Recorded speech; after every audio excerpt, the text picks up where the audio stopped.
Okay, we'll move on to, in your agenda, councillors, item 10. This is the annual plan, other rates and fees matters.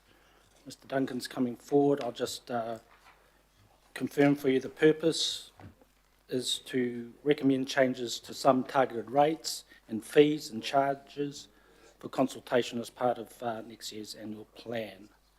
We have a motion. We have a motion up there. You should have it in your papers. So could I move that and ask for a seconder, please? Thank you, Councillor Henderson. Okay, on that note, Andrew, I'll pass over to you. Thank you. Good morning.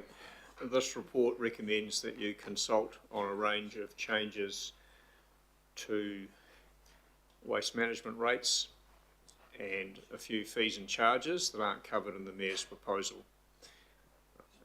These ensure that we are continuing to recover the costs of these services fairly off the users, either through the rate or the fee. And we also talk about some changes to speak with the community in regard to some business improvement districts. Myself and my colleagues are happy to answer any questions. Thank you. Okay, thank you, Andrew. Open that up for questions.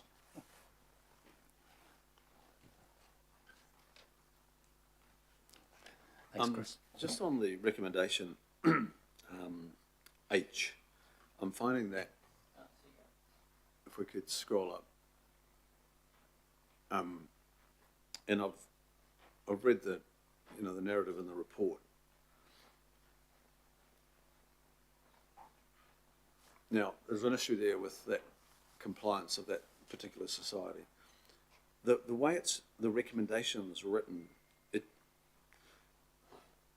just looks very contradictory. We can't actually. What we're saying there is we agree to consult on not setting a rate. Can you just explain this language, because it's very confusing to me. So we chose this particular language. Sorry, Andrew, just your mic so those online can hear. So this language was chosen based on advice from our legal advisors around the nature of the proposal we were making for this rate.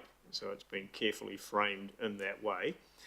We will endeavour to make sure that in the consultation materials that what we're asking the community is easily understood, but in terms of the resolution, it's been phrased particularly for based on legal advice.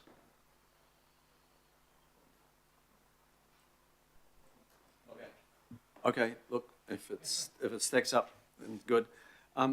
Just in terms of one area of fees and charges, not mentioned here, and I'm not expecting all the fees and charges to be mentioned. I have asked some questions recently. I've cited some examples, and it is in the street trading, the use of the public areas for dining, outside dining, and I've discovered a lot of the dining is not getting picked up. It's not being charged, and my concern is the audit process is not robust or absent in many parts, and the council is missing out on a lot of revenue. And I just gave a few examples, and I asked, is this subject to an outdoor license? And I discovered license that had lapsed 3 years ago and had not been renewed, but the dining was continuing. And for me, that's a loss of revenue, and that means ratepayers are subsidising that. So my question is, in these fees and charges that are collected, I want to have confidence that we've got audit systems in place to make sure that the example like that I've just given you, without detail, are not occurring, that revenues are being collected where this body expects them to be collected.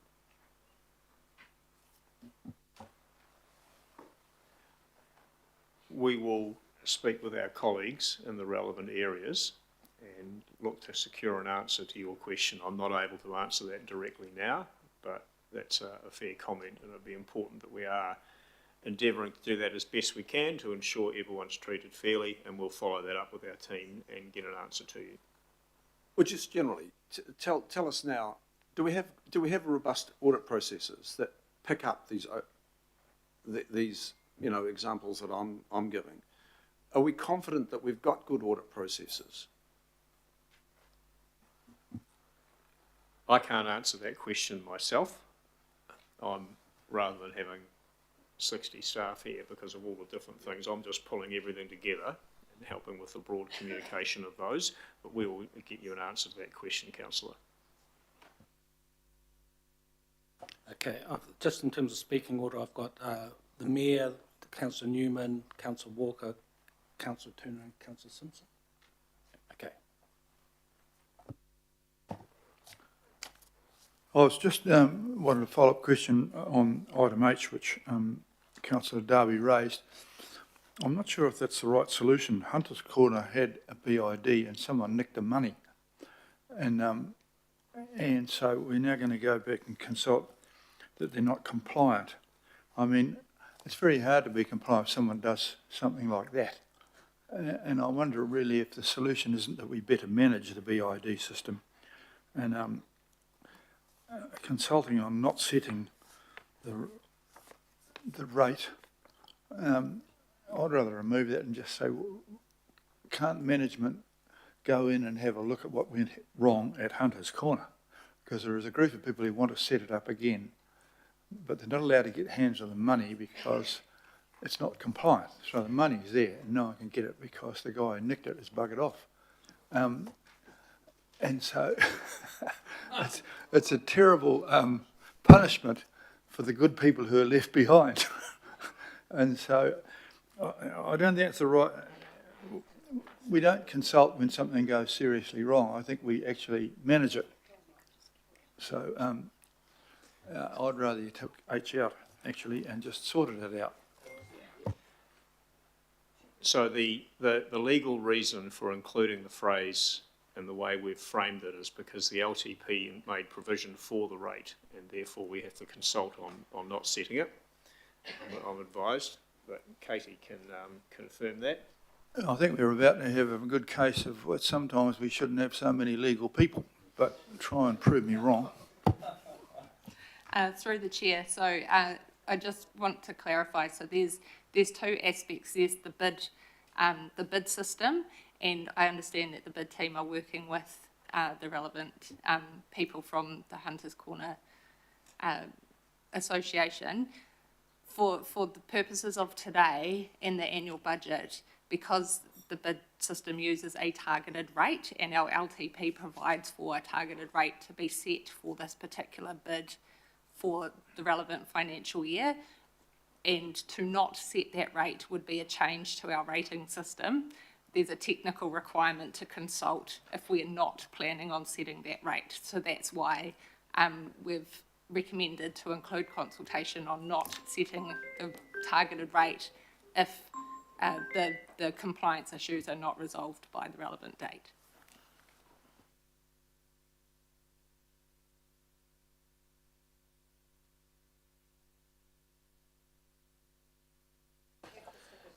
All right, okay. If I can just try and help a little bit here.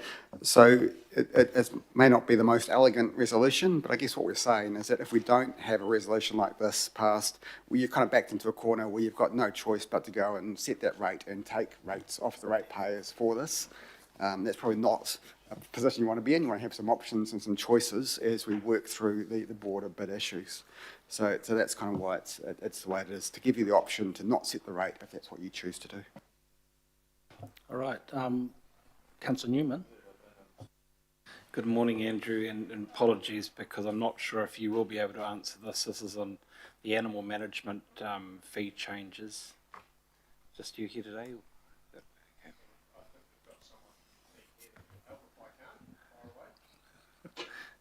Thank you. Look, this really echoes some concern that the Manaroba Local Board actually raised here, and that's with respect to the proposed. And okay, so the recommendation is to consult on a proposed increase of the dog adoption fees from $350 to $450. I'm not sure how much revenue we would anticipate garnering. There's only a couple hundred dogs each year that I think are adoptable from the Manukau shelter. but I can see that that increase in the fee levy would be quite a disincentive for some potentially well-meaning people to actually go through with an adoption of an adoptable dog. So I'm just wondering, is there some numbers available to justify that one? I get the principle, by the way. Is, Eric here, sorry. So there are about 160 adoptions a year. So the revenue increases will be about $16,000 per year. We consider that the increase is not going to massively change the affordability of this fee. Okay, well, in South Auckland, a 28% increase in the fee is quite material. I'm just wondering, between now and when we have a further discussion about this fee through you, Chair, if I could ask Mr. Tucker to provide some further advice as to the overall cost of the animal management operation in relation to the program for euthanizing and cremating the dogs that are not claimed and not adoptable. I support that, don't get me wrong, but there continues to be a massive increase in the overall cost of this activity, and it's not all going to be able to be a cost recovered. Yes, we can make further information on costs available in due course. There's some information on the costs in the report. I note with the dog adoption that the fee is $350 at the moment. It's supposed to increase to $450. The actual cost is around $700 to $800. So if we were to just apply a cost recovery lens, you're talking about 100% increase in the fee. So what's been proposed here is it is a bit of a subsidy, but it's kind of trying to get that cost recovery at a reasonable level, acknowledging the importance of encouraging dog adoptions. But yes, we can provide further information around the costs, the cost drivers, and cost recovery as we work through it. What we're looking to do here is get agreement for consultation. It's not final decisions. People can make submissions, and we can provide further information before you make final decisions in May, June next year. Well, thank you, Chair, for that information. I get the principle. We are talking about an increase in the number of dogs which are not adoptable, actually is now, that are being euthanized, is now running into the thousands. I think 4,000 and something last financial year, with the vast majority coming out of South Auckland. So there is clearly some complex issues there, and price point, frankly, some of these dogs, frankly, if they are adoptable, I'd literally want to, if we've got the right person out there to take them, I'd literally want to pay them to take them away. So, but thank you, Chair, for that. I do think that we'll need some further advice on the cost of this overall operation. Thank you. Thank you, Councillor. Just an update on the speaking order. It will be Councillor Walker, followed by Councillor Turner, then the Deputy Mayor, and then Councillor Ferry. Oh, you've withdrawn yours? Okay. No, I'll vacate in light of wanting an early Christmas. Goodness. Yeah, cut on your lane. Ken. Thank you. Just again on that bid rate, and I'll back up the Mayor on that. We've made bid changes though. We have now a minimum rate. Like there is a bid in place. They are collecting the money. I understood from your response that there's money sitting there waiting for them to have if they are allowed it. I was going to ask when it first came up were we in dispute? Obviously we are in some way. Is there some sort of penalty? So I'm very supportive of allowing the people to move forward. Is the changes in our bid rate, in our bid structure? I understand there's a minimum amount of money they have to collect now.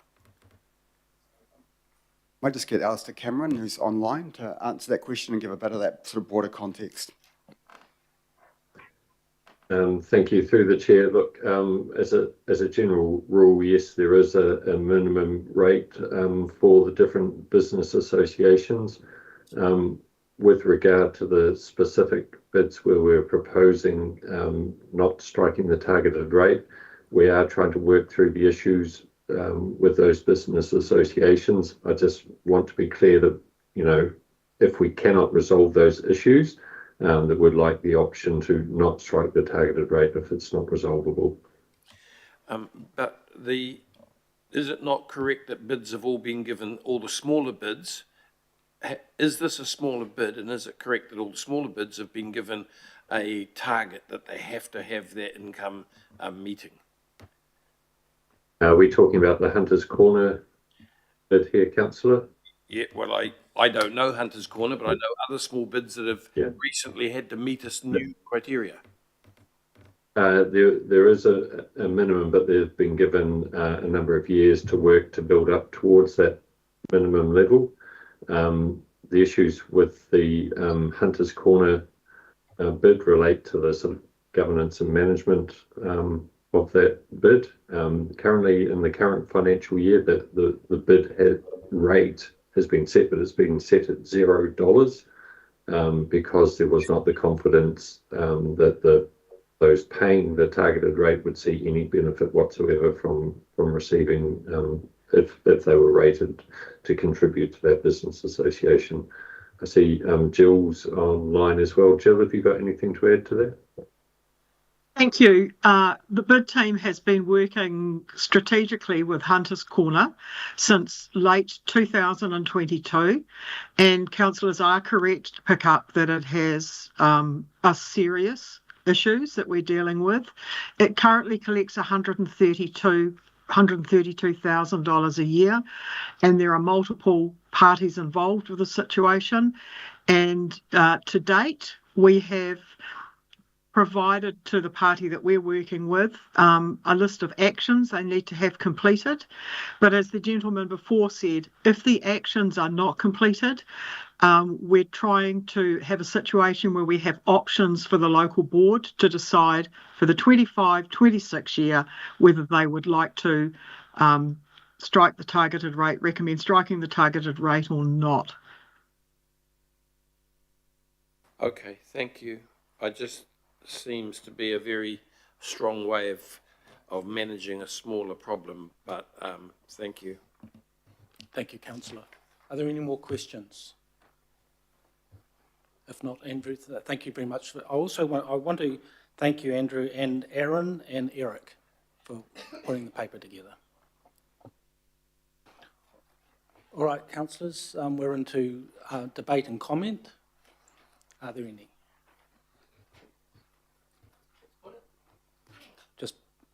It's moved and seconded, isn't it? Yeah, okay. All right. Okay, on that note, councillors, I'll put that on the voices, please. All those in favour say aye. Those against? Declare that carried. Thank you very much. We've just got one more item before lunch. Yeah, before we finish. So that's item 11. I'll just go through the process here. Thank you, councillor. So this is a summary of the Budget Committee workshops, briefings and related confidential information. There's no discussion on that, so if we put the recommendation up there. Yep, you've moved by Member Tāpere, second by Councillor Walker. Okay, any questions? Okay, thank you. Any comments? No? Okay, very good. I'll put that to the vote. All those in favour, please say aye. Aye. Those against? I declare that carried. Very good. Okay, so the very last item was consideration of extraordinary business, which I understand there is none. Okay, well, look, thank you very much for today's Budget Committee and your participation.